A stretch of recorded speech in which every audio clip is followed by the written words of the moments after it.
we need to catch these kids, in my opinion, before they get to college. You catch them in high school.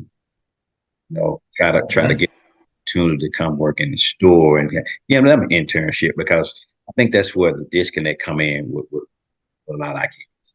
They get lost in the streets because they see what's on the internet and what's on you TikTok and all that stuff, and they think they can do it, but it just don't work like God don't have that purpose for you. So you just got to find out what your purpose is in life.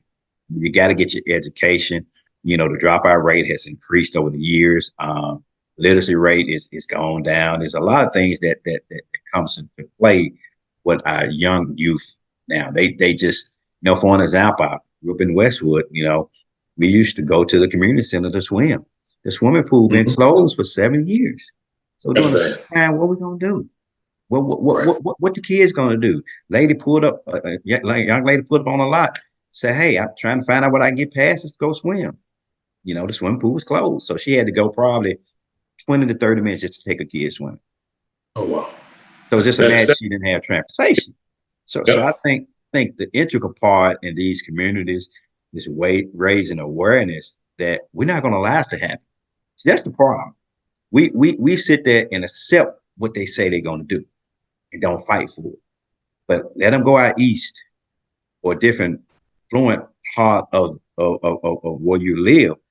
You guys won't allow it. It's not going to happen. So we have to stand up for our kids because I'm telling you, Mr. Thompson, I say 5 more years, our kids won't have a seat at the table because of equality. And they don't have the same.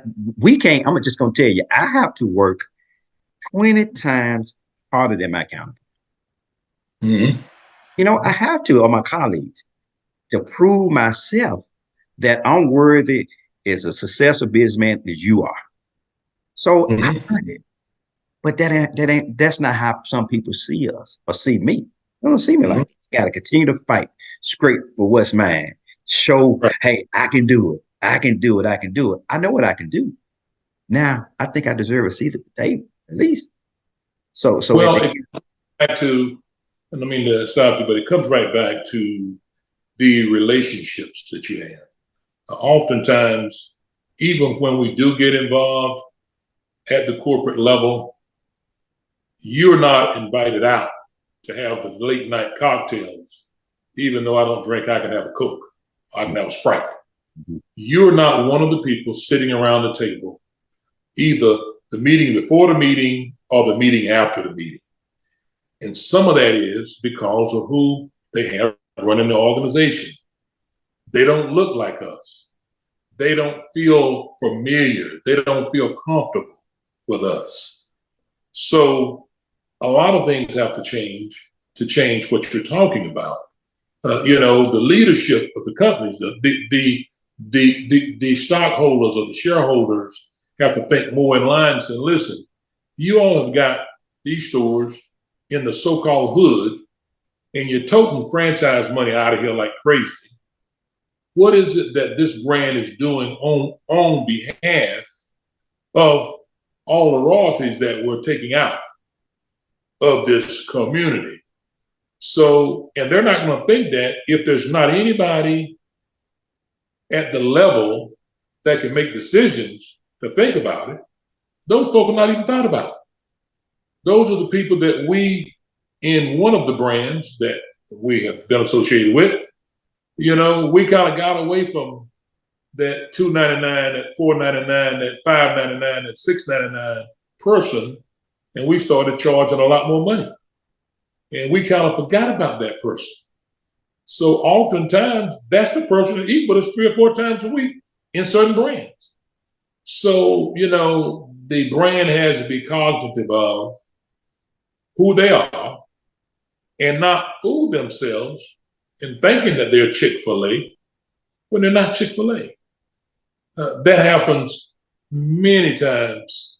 I see it over and over again. And it's just because of, well, and then when your leadership doesn't necessarily think that much of a franchisee to be left alone in a meeting with them. So, I mean, it's totally lack of leadership.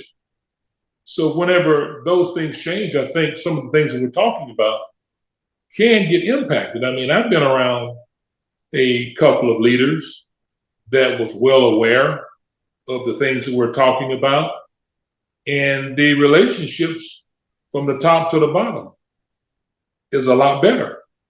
And then when the leadership shifts again, it kind of depends upon, it's like running a football team. It kind of depends on who the ownership is, who the head coach is, and what assistant coaches that the head coach hires. That's called the culture of that particular business.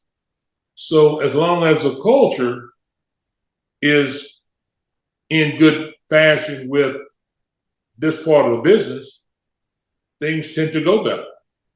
But whenever that changes, and oftentimes the ownership may have a disconnect, that the culture isn't where it should be for their businesses to be successful. No more than someone calling you and telling you that in one of your businesses that you own, that somebody is not maybe taking walk-up business. Then you're going to get concerned about that right away, and you're going to go straight to the source and find out why nobody is not taking walk-up business. Well, oftentimes, these people are not even told that nobody is not taking walk-up business. So they're not even aware of it. So therefore, they think that the house is running good. Mm. So it gets to be somewhat complicated, if you understand what I'm saying.